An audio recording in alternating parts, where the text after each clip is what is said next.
ফুটবলের মহা তারকা লিওনেল মেসির অনুষ্ঠান ঘিরে যুব ভারতী ক্রীড়াঙ্গনে সৃষ্টি হলো চরম বিশৃঙ্খলা।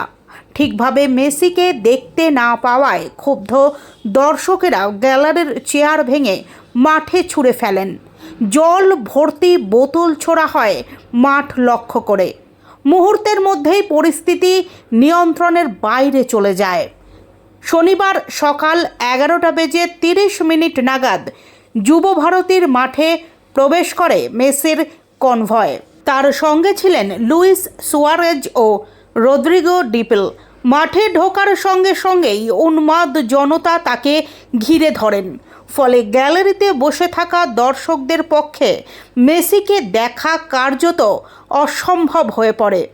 মাঠের মাঝে ভিড় এতটাই বেড়ে যায় যে গ্যালারি থেকে কিচ্ছুই দেখা যাচ্ছিল না।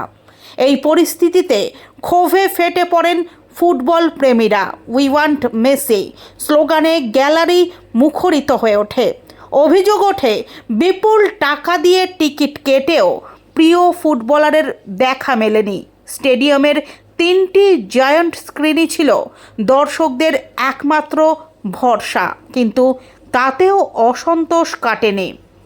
এরপরেই শুরু হয় ভাঙচুর। গ্যালারির চেয়ার ছোড়া হয় মাঠে।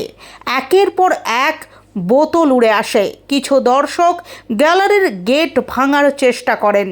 মাঠে ঢুকে পড়েন অনেকে। এমনকি গোল পোস্ট ভাঙারও চেষ্টা হয়।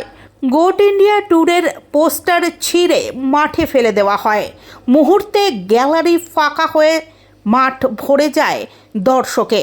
পরিস্থিতি সামাল দিতে ক্রীড়ামন্ত্রী অরূপ বিশ্বাস ও প্রধান আয়োজক শতদ্রু দত্ত মাইকে ঘোষণা করেন। তবে তাতেও উত্তেজনা প্রশমিত হয়নি। নিরাপত্তার স্বার্থে নির্ধারিত সময়ের আগেই মেসিকে কনভয় করে মাঠ থেকে বাইরে নিয়ে যাওয়া হয়। সব মিলিয়ে ফুটবল উন্মাদনার শহরে মেসির অনুষ্ঠান শেষ পর্যন্ত রূপ নেয় বিশৃঙ্খলার ছবিতে।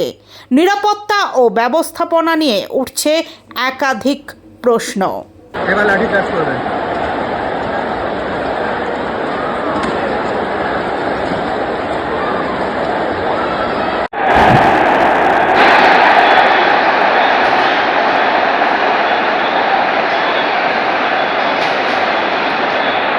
বলে দিয়েছি অফিসে এই অবস্থায় কোনো পজিটিভ স্টোরি করা আমার পক্ষে সম্ভব নয়। ক্রীড়াঙ্গনে বলে দেবো যাবো।